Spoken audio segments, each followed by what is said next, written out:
La Méditerranée, on ne le sait pas toujours, mais c'est un très bon laboratoire pour le changement climatique. Pourquoi?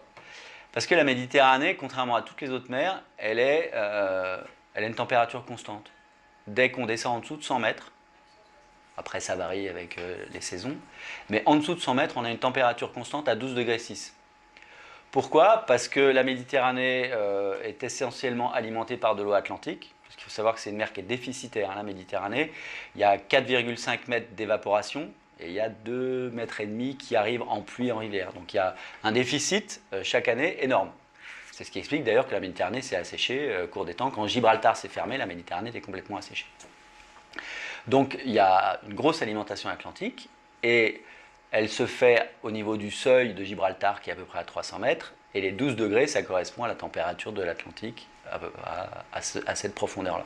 Donc ensuite quand elle est en Méditerranée, elle n'a plus de raison de se réchauffer, de se refroidir. Donc elle reste stable. Contrairement à l'Atlantique où quand vous allez à 4000 mètres, c'est des profondeurs qu'on a au large de la Grèce, on est à 2 degrés. En Méditerranée, on sera toujours à 12 degrés 6. Donc ça permet d'être assez précis sur les évolutions de température. Donc qu'on mesure. Donc en mesure, on a déjà des séries de plus de 40 ans en Méditerranée qui montrent qu'on a au-delà de 80 mètres une élévation de 0,7-0,8 degrés et de plus d'1 degré pour les zones superficielles. Donc elle est très bien mesurée, elle est avérée, l'augmentation de température. Après, il y a des choses encore plus fines qui sont certaines communautés de poissons. Il y a une espèce en particulier qui est assez révélatrice, c'est la girelle pan, qui est une espèce d'affinité tropicale, qui s'est assez bien acclimatée chez nous, qui est par exemple très présente en Corse, assez présente à Porquerolles, très peu présente, voire pas présente. Alors ça fait longtemps que je n'ai pas plongé, que je n'ai pas fait de comptage de poissons sur la côte bleue, mais en tous les cas, moi dans les années 90, quand j'ai beaucoup plongé là-bas, il n'y en avait pas.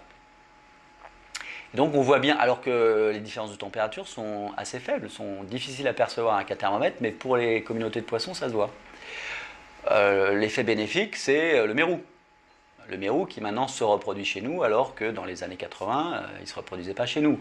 Comme le mérou devient mâle en vieillissant, au-delà de 50 cm, on avait chez nous que des animaux assez vieux qui avaient migré depuis l'Espagne ou le sud de l'Afrique et remonté progressivement, poussés par le manque d'habitat et qui trouvaient là de quoi se nourrir et habiter, mais par contre qui n'avaient pas de partenaire sexuel, puisqu'il n'y avait pas de femelles, il n'y avait que des vieux.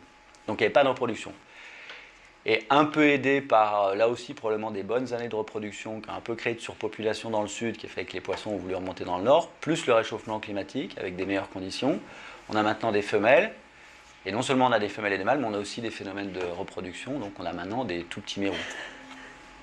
Ça, c'est la bonne nouvelle.